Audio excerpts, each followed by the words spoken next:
Porque o presidente Nicolás Maduro afirmou que o Tribunal Superior Eleitoral do Brasil, abre aspas, se incomodou com o que qualificou como, abre aspas, versão deturpada do que falou sobre o voto em diferentes países do mundo. Marília Ribeiro, então, volta a conversar com a gente ao vivo aqui no Jornal da Manhã. Marília, por favor, quais os destaques, e os desdobramentos dessa fala?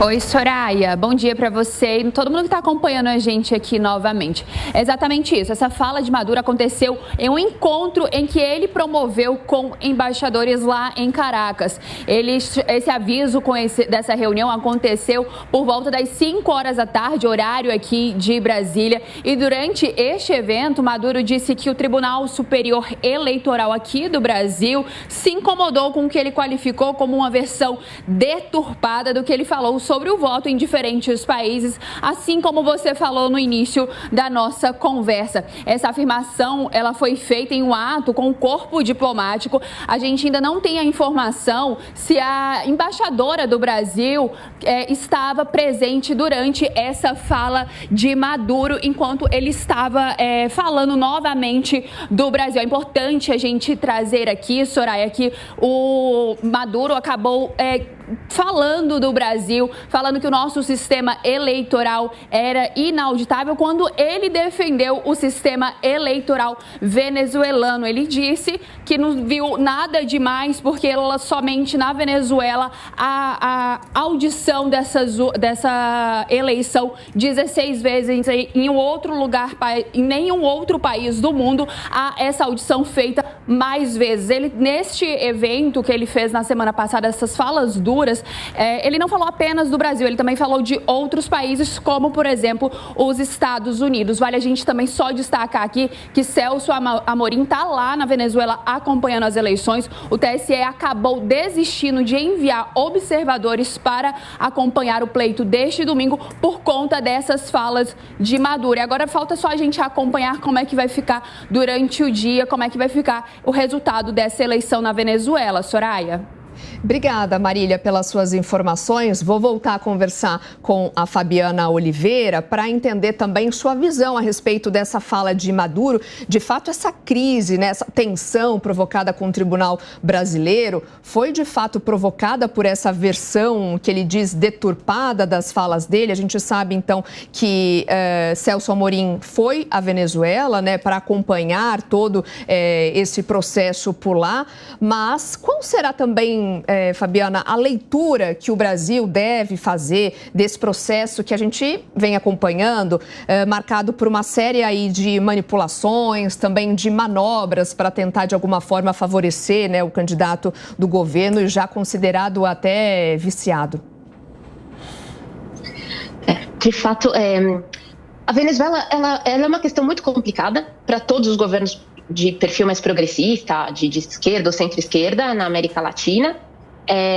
E no caso do Lula, então o Lula ele já vinha se expondo bastante a cada defesa ou a cada aparente defesa que ele fazia do Nicolás Maduro, Então, o que a gente observa, e a mesma coisa tem acontecido na Colômbia, com o Gustavo Petro, o presidente Gustavo Petro.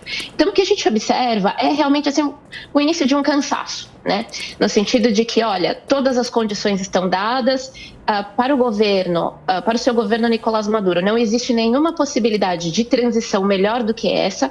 Então, a oposição ela está apresentando uma candidatura um pouco mais moderada do que seria a candidatura da Maria Corina Machado. É possível, eventualmente, negociar aqui, talvez uma anistia parcial. Então, as melhores condições estão postas dentro do que é o cenário, do que seria possível com essa agudização da crise na Venezuela dos últimos anos.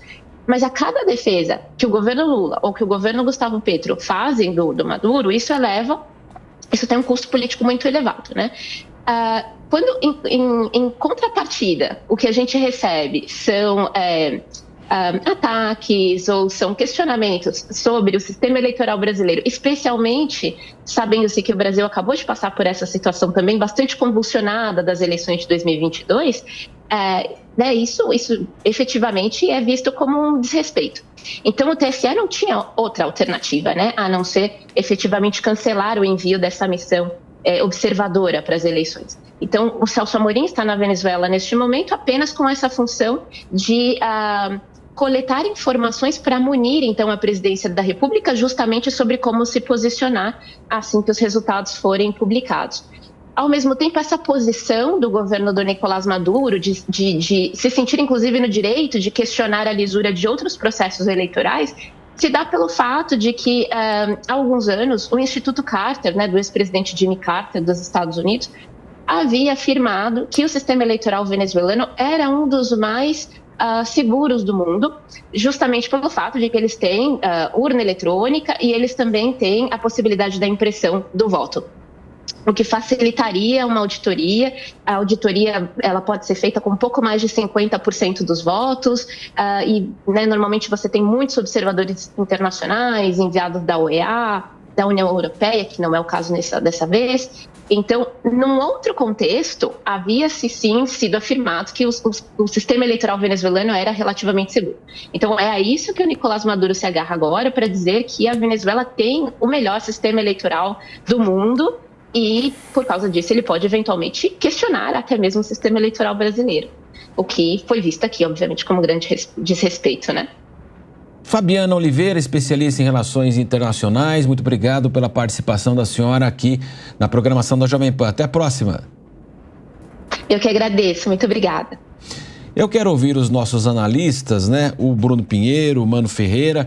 Nós sabemos que uma eleição nacional, normalmente a pessoa faz um balanço da vida dela, melhorou a minha vida financeira, o meu dia a dia com a minha família, Estamos às portas aí das eleições municipais, que a pessoa fica preocupada onde ela mora, onde ela reside, o buraco da esquina, as questões relativas ao transporte, saúde, evidentemente, internamente. Mas chama a atenção, como a própria professora colocava essa questão, se é crível, por exemplo, com todo esse aprofundamento da crise econômica, do empobrecimento da população, dessa situação de penúria mesmo da Venezuela, se o eleitor vai lá hoje e vota no Maduro, Recentemente nós tivemos uma crise também muito grave na Argentina e a população mudou, evidentemente o personagem, goste-se ou não dele, mas era oposição àquilo que vinha numa sequência.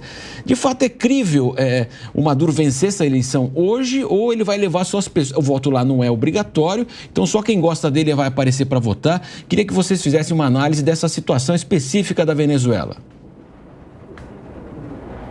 Em uma verdadeira democracia, a gente muda um cenário, um governante no voto, É assim que acontece, mas não é o que nós estamos assistindo na Venezuela. De fato, a economia se perdeu nos últimos anos e diversas situações que acabam levando esses eleitores até as urnas hoje na Venezuela numa esperança de mudança, na verdade. Mas quem está no comando, quem está no governo, Nicolás Maduro, está fazendo de tudo para que os seus opositores ou aqueles que vão às urnas na contramão do seu interesse não vão. Ou seja, diversas regras foram alteradas, urnas não foram enviadas, algumas regiões estão sem energia, estão sem acesso, alguns que estão de fora, na comunidade internacional, não conseguem ir até uma embaixada porque a embaixada está fechada, então ele acaba dificultando esse acesso a este voto. Então,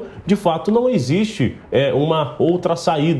As pessoas querem ir às urnas, mas existem algumas limitações. E só para finalizar, aqui não me alongando muito, sobre essa fala final da nossa entrevistada, muito esclarecedora, sobre essa fala do governo de Nicolás Maduro sobre o nosso sistema eleitoral. São várias críticas, na verdade. Ontem eu disse aqui que a ministra Carmen Lúcia acertou em cheio em não enviar esses observadores, porque aqueles que não respeitam a nossa democracia não merecem a nossa atenção. Durante a semana, o ministro Celso Amorim teve uma outra visão. Ele disse que não foram ofensivas contra o sistema eleitoral. Mas, se nós olharmos aqui dentro do Brasil, quando tínhamos um discurso do governo anterior contra o sistema eletrônico, eram várias críticas que inclusive levou ele a ficar inelegível, foi condenado, foi repreendido, mas o ministro do governo acaba entendendo que não são ofensivas. Aparentemente são 2 pesos e 2 medidas.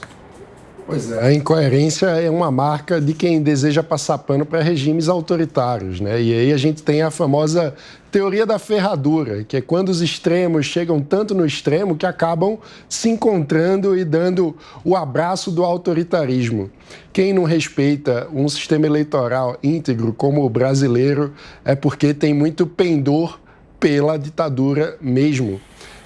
Essa situação é muito absurda. Quando você vê um ex-chanceler brasileiro, figura tão importante para o pensamento da política externa brasileira sob a gestão de Lula, passando pano para declarações que são ataques à integridade do nosso sistema eleitoral. Um ponto que a gente precisa ter com muita clareza é que uma democracia é construída por muito mais do que o ritual de ir até a urna e de contabilizar os votos depositados na urna. O Bruno já adiantou que, no caso venezuelano, um dos aspectos de preocupação é a dificuldade de acesso dos eleitores até os seus locais de votação. Vale lembrar que muitos venezuelanos que desejavam votar não estão habilitados a votar hoje em função de problemas burocráticos que são, digamos, estrategicamente criados pelo regime de Maduro, especialmente para aqueles venezuelanos que estão no exterior, que claramente dariam um voto massivo pelo fim do regime e, infelizmente, não terão a sua voz ouvida nesse processo. Mas a democracia é muito mais do que o voto. A democracia é o respeito do direito à oposição, a democracia é a liberdade de expressão, a democracia é a liberdade de imprensa, a democracia é a diversidade de opiniões, é o respeito à regra do jogo,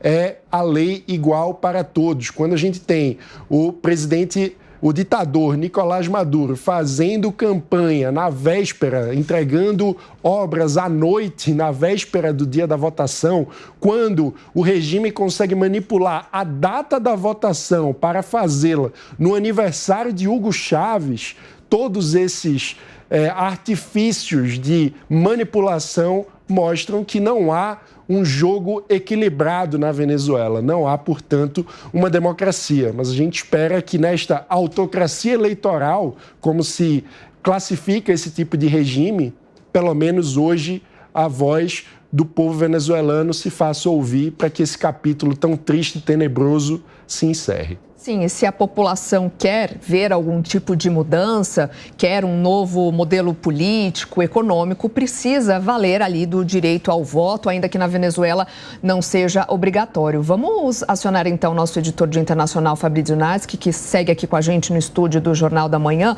para saber se já há algum tipo de informação sobre a movimentação das votações, se a população de fato está indo votar.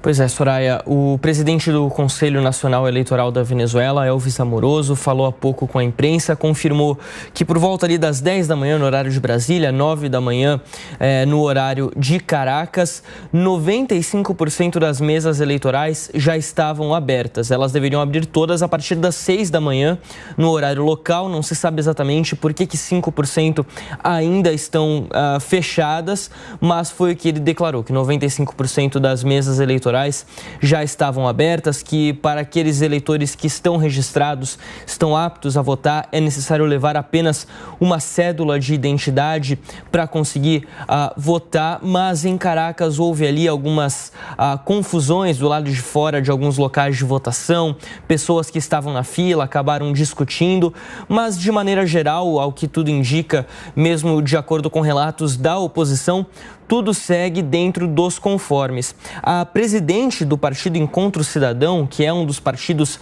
pertencentes à plataforma unitária democrática, que é o grupo de oposição que concorre hoje contra Nicolás Maduro, a Delsa Solorzano, fez uma declaração há pouco que foi publicada pelas redes sociais em vídeo, dizendo que hoje é um dia glorioso na Venezuela, que a plataforma unitária vai apoiar a todos, garantir água e comida para aqueles que irão se se deslocar para votar nos diversos centros eleitorais lá da Venezuela e que no final do dia o grupo vai sim exercer o seu direito de checagem dos votos, contabilização e vigiar para garantir todos os direitos. Ela também fala que a expectativa é de que esse domingo seja uma grande festa democrática, uma festa da democracia. Ela não menciona até o momento nenhum tipo de irregularidade no processo, pelo menos do que foi observado até o momento pelos representantes da oposição nos locais de votação. Então, ao que tudo indica, a votação neste domingo, embora 5% das mesas eleitorais ainda não tenham sido abertas, ocorre dentro de uma certa normalidade. A ver se isso vai se confirmar ao longo de todo o dia. A expectativa de que Edmundo González, o candidato à presidência da oposição, vote às 11 da manhã, horário de Brasília, 10 da manhã no horário de Caracas. Maria Corina Machado deve votar depois dele, muito possivelmente pela tarde, e a gente vai ficar aguardando essas manifestações por aqui também.